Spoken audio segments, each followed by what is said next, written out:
kontrobersyal, Winersa niya ako.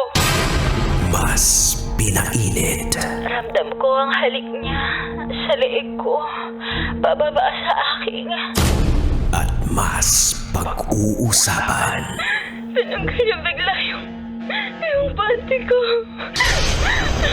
Mga sikretong dito mo lang mapapakinggan. Top Secrets. Top Secrets. Top Secrets. Top Secrets. Welcome to the program or welcome back to the program Top Secrets.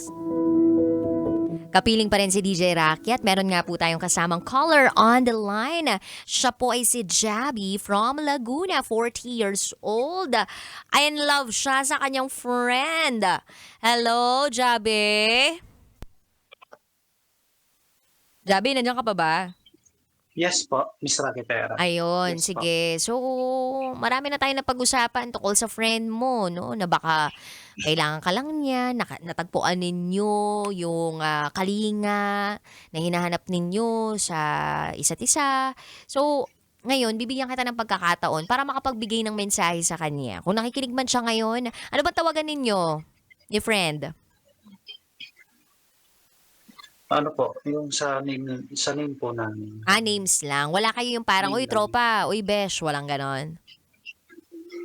Wala naman po. Pangalan lang. Pangalan lang talaga. O sige, huwag mo na bagitin yung pangalan ni friend, kahit friend na lang yung sabihin mo sa kanya. Ngayon, bigyan kita ng 1 minute para sabihin yung nararamdaman mo sa kanya. Alright? Go ahead, Jabi. Hello friend, kung nakikinig ka man ngayon, andito lang naman din naman ako. Pero sana, huwag mo naman sanang iparamdam na parang pinapahirapan mo yung sarili ko kasi hindi naman ako tao na parang wala lang. Pwede naman ako mag-effort sa mga bagay na gusto mo. Pero sana wag mo naman iparamdam na parang hanggang dito lang talaga ako. Sana maayos mo pa rin kung ano yung nagiging problem ng husband mo. Huwag na lang akong maging reason ng hindi pagkakaintindihan. Yung masakit pati sa akin, syempre, every time na nalulungkot ka, ako lang yung sinasandalan mo. Kahit madaling araw, nag-aantay ako para sunduin ka. Pero hindi pa rin naman magbabago yung friendship natin. Hinihiling ko lang na sana baka pwede mo naman sa iba muna baling yung attention mo or pag nagkailangan ka sana sa iba naman huwag lang laging ako kasi nahihirapan talaga ako Miss Raquel sa mga sitwasyon na ganito. Lalo na po na mag-isa ako. Tapos, siya palagi lang nandiyan. Hindi ko rin alam kung ano yung gagawin ko kasi ayoko na mahulog talaga ako sa kanya. Alam mo yung kasabihan na kaya nangyayari sa'yo because you allow it to happen to you. You tolerate. You allow these things to happen to you because you allow it. You tolerate it. But if you set boundaries, eto nag-advise na ako, hindi naman kasama to sa programa na to But if you set boundaries sa sarili mo na, pag ganito yung pinaramdam sa akin, hindi na ako. Pag ganito yung pinaramdam sa akin, medyo magkakaroon ako ng konting distansya kasi syempre hindi ko naman to deserve or whatever. Or self-love ang tawag dito, self-respect ang tawag dito. Yung ganun ba? So, kung ayaw mo naman talaga na ma-fall ka completely dito sa taong to, well, hindi mo siya dapat samahan ng samahan na kapag one call away ka niya o kapag tinawagan ka niya, magsabi ka rin naman ng no, 'di ba? Yan tayo Gusto natin na hindi na tayo ma-fall pero tayo rin mismo sa sarili natin, inaalaw natin, tinotolerate natin yung mga ganong klaseng request, 'di ba? Miss Rocky, ginagawa ko rin naman minsan na tumatanggap ko. Pero sasabihin niya sa akin, baka may iba kang sinasamahan. Ay, di ang rupok mo naman. Hindi naman po kasi di ba po pag babae po, Miss Rocky, parang hindi naman totally marupok. Kung saan po parang nag-invest po ako kasi sa friendship kasi pili din po kasi yung mga kaibigan ko. Parang hindi naman po ako mapili sa kaibigan pero yung iba po kasi yung yung kaibigan na totoo, yung may wala ka man o meron ka, lagi nandyan. Hindi yung pag meron ka lang, nandyan lang sila. So, anong naramdaman mo nung sinabi ng friend mo na, o baka may iba ka nang sinasamahan? Kinilig ka ba? Natuwa ka? Nagilty ka? Anong naramdaman mo nun? Parang parang mas happy po ako kasi, di ba parang, parang naisip niya kasi na parang iniisip niya na parang ayaw niya na magkaroon ako ng attention sa iba. Parang, kaya po ganun yung naisip ko. Kaya parang hindi rin ako makahindi po, Miss Rocky. Ayun nga, marupok ka rin talaga. Ayaw mo na, pero yung ginagawa mo naman, gustong-gusto mo pa rin talaga. So, alam mo, ang pinakamagandang gawin dyan, sige, sagad-sagarin mo pa hanggang sa mapagod ka na, tapos wala naman palang patutunguhan ng lahat, diba? At least kahit papano, isang sakit na lang. Eto rin naman kasi si friend mo, nakakaloka, baka pagbigay naman ng mixed signals, kala mo naman. Diba? Minsan, may isip mo talaga, kaya ba siya kaibigan mo? Kaya ka ba niya hinahanap? Kasi, kailangan ka lang niya o mahal ka na rin niya? Pero ako, ayoko magbigay ng false hope sa'yo, na may nararamdaman pa siya more than a friend towards you. Kasi, from the looks of it, kailangan ka niya. And you are the most convenient person na pwede niyang matap anytime. Kumbaga napaka-convenient, tawag ka lang, ganyan, konsensya lang siya ng onti sa'yo, give in ka naman. Ang mga medyo manipulator yung mga datingan. Although hindi ko naman sinisiraan si friend mo, pero minsan kailangan din nating mag-manage ng mga yeses natin and nos natin sa mga tao. So hindi tayo laging dapat nag-yes at hindi rin tayo dapat laging sunod-sunuran lang sa mga kagustuhan ng mga tao. Kumbaga, ang relationship naman ng mga magkakaibigan, 'di ba? Give and take din naman 'yan.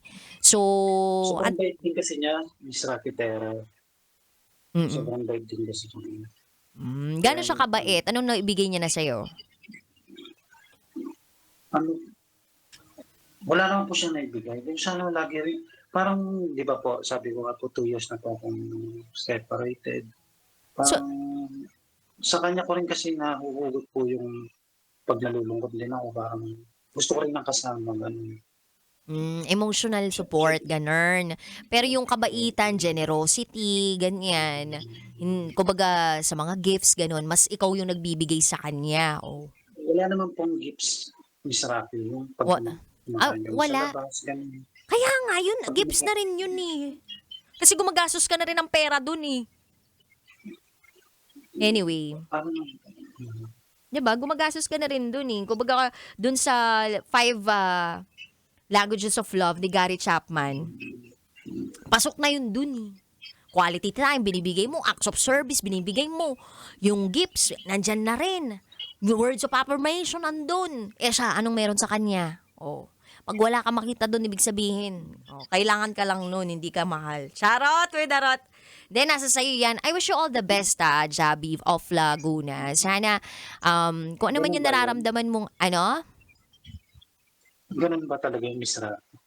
Hindi, complicated pa kasi yung situation niya. So, medyo maaga pa naman para i-conclude ko na hindi ka mahal or whatever.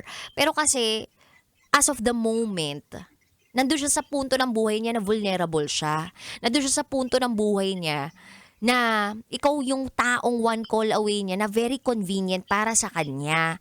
So ngayon, lahat ng parang atensyon na hinahanap muna niya at as of the moment na ibibigay mo sa kanya. So, ang impression sa kanya nun is that, uy, pwede rin naman pala to. Pero hindi natin alam kung malalim ba yun, legit ba yun, tunay ba yun, na klase ng pagmamahal na pwedeng maging romantic relationship. It's too early to tell. Pero ang sinasabi namin sa iyo is that kung ayaw mo na mahulog ka dito sa taong to, then you have to make a way para hindi ka ma-fall.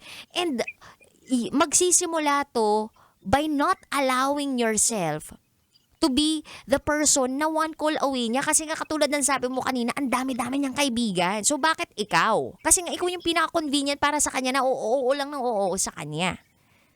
And bilang kaibigan, syempre gusto mo rin naman na maging one call away niya na matatakbuhan niya. Kaya lang, ang problema, ikaw yung naapektuhan, na fall ka. So hanggang kailan mo kaya tiisin o hanggang kailan mo kayang mahirapan dun sa nararamdaman mo na habang itong taong to nabibigo, kasama mo, sumasaya ka, pero kapag balik niya sa bahay nila, nagkakausap sila ng asawa niya, nawawasak ka. Okay ba sa'yo yun? Kumbaga hanggang kailan yun?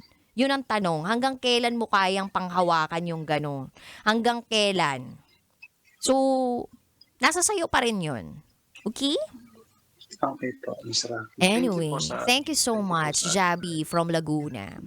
Thank you. God bless. Ingat. Balik na lang po ako kapag may progress na. Yes. Oo, gusto namin malaman kung nakapagtapat ka ba sa kanya, nagkaroon ba kayo ng parang that talk, alam mo yon, or nahiwalay na ba talaga sila, ganun. O pwede ka rin naman lumandi sa iba, di ba? Ayaw ko po. Ayaw mo po. Talagang gusto mo talaga dito sa taong to. Ay, in love ka na talaga. Sa akin, mahirap na kasi maghanap ng makakaintindi sa'yo, babae. makakatanggap sa'yo, ganon. Hindi po. Yung mga babaeng matino. Ha? Uy, hello. Raketera. Charot. Marami namang matino. Hindi lang kayo marunong maghanap. Ang hinahanap nyo kasi sexy, maganda, ganun. Ay, hindi po. Baka ganun yung Sa mga akin. hanap ninyo. Pero Wala kung po. mga dalagang Pilipina gusto ninyo, punta kayo ng Love Radio, diba? Charot, darot. Anyway, thank you so much, Jabi from Laguna. Nag-overtime na ako. Sige na, bye-bye. Okay po. Ingat lagi. Thank you. Isa na namang episode ng Top Secret. Ang siyang dahilan kung bakit tayo nag-overtime ngayong gabing ito. Anyway, ang hirap, no? Ma-fall sa isang kaibigan. Naalala ko dati, may mga kaibigan ako na fall sa akin. Wow! Ganda problems yan. Hindi, seryoso. Parang high school pa lang ako, may mga friend ako na na-fall na sa akin. College ako, may nagtapat sa akin, na na-fall siya sa akin. Nung time na hindi pa naman ako nagjojowa. Tapos, parang looking back, na-realize ko kung bakit na-fall sa akin yung mga kaibigan ko. Because I was just so natural. Plus, I was just being me. Tapos, pakiramdam nila na kapag inutusan ko sila or parang may favor akong hinihiling sa kanila, needed sila. Importante sila. So, nagiging dating sa kanila, ako ang knight in shining armor nitong taong to. So, parang nabigyan ko pala sila ng false hopes or parang through my actions, parang nagkaroon sila ng understanding na mali naman na gusto ko sila. Na may pag-asa sila. So I think, ganun din yung nangyayari sa ibang mga kabisyo natin out there. Just because feeling nila kailangan sila ng tao, ibig sabihin may gusto na sa kanila o mahal sila. Minsan, kaya lang talaga may kailangan sa'yo, may pabor na hinihingi sa'yo, o kaya gusto ka lang laging samahan kasi ganun lang talaga. Nothing more than that. And it's very important to clear things out. Kung may nararamdaman ka na talaga sa isang tao, lalo na tropa mo, tanungin mo. May gusto ka ba sa akin, ha? Mga ganon, biru-biruin mo. Kasi pwedeng iba yung interpretation nila ng actions mo dun sa talagang intensyon ng mga actions mo. Lahat kasi ng bagay o gagawin ng isang tao may meaning sa'yo kapag gusto mo siya. For example, pinagtimpla ka ng kape, 3-in-1. Crush mo siya. Binigyan ka ngayon sa table mo. Ngayon iisipin mo, ay, hindi kaya may gusto siya sa akin. Kasi binigyan niya ako ng ganun. Special ako. Ang hindi mo alam. 15 kayong babaeng binigyan niya ng kape kasi nagpo-promote siya ng negosyo niya. 3-in-1 pala. Alam mo yun? So, napakahalaga ng communication, open communication, verbalize everything para mas maging klaro lahat. At dyan tayo natatalo minsan, dyan tayo nasasaktan eh. Dahil sa hindi natin pagtatanong. Gusto mo rin ba ako? Kasi gusto kita eh. Alam mo, nafo-fall ako sa'yo. Okay lang ba na ligawan kita? Nag-assume ka na pwedeng-pwede, yung pala hindi. Alam mo yun? So anyway, I hope it helps. I hope it helped you. And I hope yung mga kabisyo natin out there na nasa friend zone ay magising-gising. Diba? Na in order for you to protect yourself, you have to set boundaries. You can't always say yes. Even if yung mga taong yan sa paligid mo ay matagal mo ng kaibigan. Saying no is loving yourself. Nakapiling po ninyo ang inyong basa princess DJ Rocketera. Tatandaan, your secrets are safe with me. Bukas po ulit dito sa 90.7 Love Radio. Kailangan pa bang i-memorize yan? Basic. Bye-bye, people of the universe! Kailangan pa bang i-memorize yan? Love Radio. Basic!